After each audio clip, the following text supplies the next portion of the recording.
Bonjour à tous. Merci Thierry de m'avoir invité.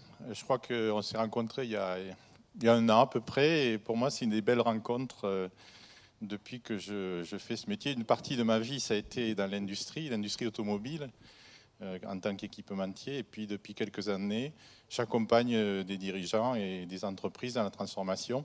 Et c'est un moyen de rencontrer de belles personnes qui font de belles choses. Alors je voulais vous parler de confiance parce que c'est un des thèmes qui a changé ma vie.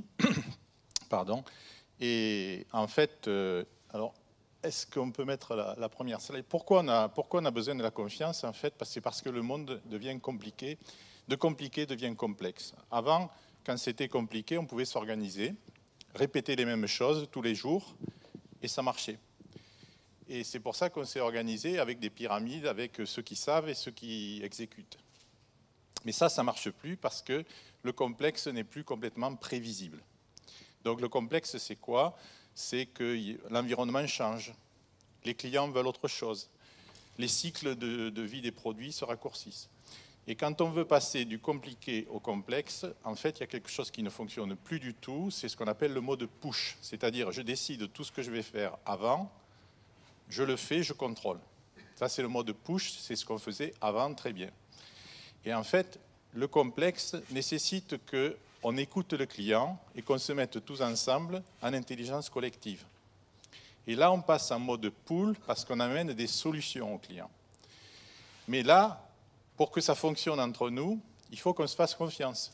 Il faut que les grands patrons qui savent tout sur tout et qui connaissent mieux les détails du produit que les gens qui fabriquent arrêtent de donner en permanence leur avis et qu'on fasse confiance à l'équipe projet dans laquelle plusieurs métiers vont travailler ensemble en confiance pour satisfaire le client. Il faut aussi qu'il y ait un leader, un chef d'orchestre de cette équipe qui sache comprendre ce que veut le client et créer dans cette équipe l'envie de satisfaire le client et même l'envie de l'émerveiller, d'anticiper ses besoins. Et en fait, on s'aperçoit que tout ça, ça ne fonctionne qu'avec l'essence de la confiance. Donc, cette confiance, si on essaye d'analyser un peu, de comprendre un petit peu comment ça marche, est-ce qu'on peut mettre la slide suivante? Elle permet quoi? Elle permet de sortir de ce que j'appelle un fonctionnement baleine. Vous savez, la baleine, c'est un animal merveilleux qui peut plonger à 3000 mètres de profondeur, mais qui peut sauter aussi à 3 mètres de haut, qui peut rester très longtemps sous l'eau, qui peut voyager très très loin. C'est un animal merveilleux, mais de temps en temps, on trouve des baleines échouées sur des plages. Pourquoi? Parce que la baleine, c'est un animal qui fonctionne avec un cerveau qui décide et des muscles qui exécutent. Et si le cerveau est troublé par quelque chose, eh bien, le cerveau décide d'aller dans telle direction, et s'il y a une plage dans telle direction, les muscles obéissants poussent la baleine sur la plage, et on retrouve la baleine morte au bout de quelques jours. Donc il y a un mode de fonctionnement qui s'adapte beaucoup mieux au complexe, qui est le fonctionnement banc de petits poissons. Est-ce qu'on peut mettre mon banc de petits poissons? Voilà, il est là. Le banc de petits poissons, c'est très très rare qu'on trouve des bancs de petits poissons échoués sur des plages. Parce que s'il y a un petit poisson à qui venait l'idée stupide d'aller sauter sur la plage, il y en aurait plein d'autres qui lui diraient « Oh, oh, c'est pas par là, c'est par là ». Pourquoi les petits poissons restent ensemble dans un banc? C'est parce qu'ils ont compris qu'en restant tout seuls, ils avaient plus de chances de se faire bouffer qu'en étant ensemble. Ça, dans le langage des poissons, ça s'appelle la confiance. Je suis mieux en étant avec mes collègues, j'ai plus de chances de survivre, de faire des choses bien, de faire de la performance si je vis avec mes collègues. Et en fait, ce banc de petits poissons se déplace en suivant son objectif personnel qui est de trouver à manger.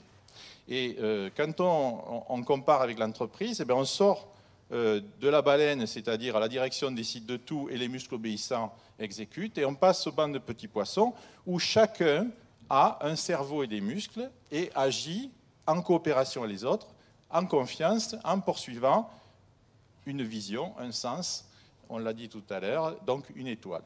Voilà. Donc ce qu'on propose aujourd'hui, grâce à la confiance, c'est de passer de ces baleines au banc de petits poissons. Et le banc de petits poissons, c'est la meilleure image pour l'agilité.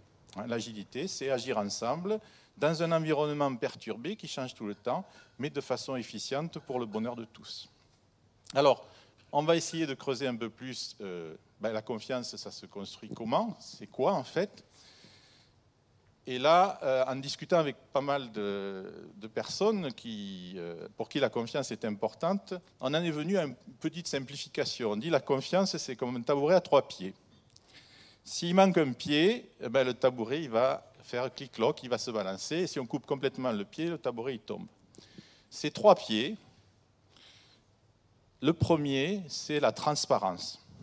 C'est l'honnêteté dans la conversation. Vous savez pourquoi on ne fait pas confiance aux hommes politiques?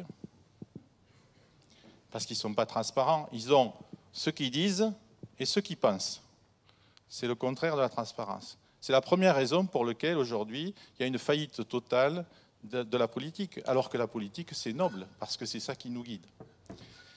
Le deuxième pied de la confiance, c'est ce qu'on appelle la fiabilité. Si je vous dis, demain matin, je te prends à 9 h pour aller prendre notre avion à 10 h, et si à 11 h moins le quart, je ne suis pas là, et on a tous les deux loupé mon avion, le jour d'après, si je te dis fais-moi confiance, je viens, il y aura un petit doute. Donc la fiabilité, ça permet cette répétition de la confiance.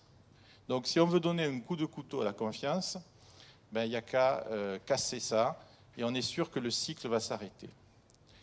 Et la troisième pied de la confiance, c'est ce qu'on appelle la compétence. Est-ce que vous êtes déjà allé voir un chirurgien? C'est quelqu'un qui, pendant que vous dormez, fait des tas de choses sur votre corps. Pour faire ça, il faut sacrément lui faire confiance. Pourquoi on lui fait confiance?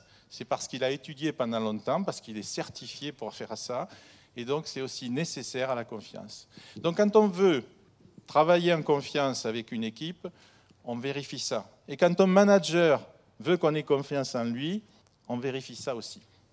Voilà. Donc ce qu'on vous propose maintenant avec Thierry, c'est de creuser un peu ces sujets-là et de l'alimenter. Alors on a mis tout un tas de mots-clés, d'idées qui nous sont venues, mais l'idée c'est de creuser là-dedans. Et si on osait la confiance, et si en utilisant cette confiance, on pouvait se transformer vers une entreprise meilleure, vers The Good Company, comment on ferait? Quand on veut se transformer, il faut d'abord passer une phase qui est très difficile, qui s'appelle le déni. C'est-à-dire quelqu'un dit, on a besoin de se transformer, et tout le monde dit, mais attends, on est bien comme ça fait 10 ans qu'on fait ça, c'est pas trop mal. Voilà. Et si on sort de là, on va aller vers un endroit où on ne connaît pas, c'est à risque.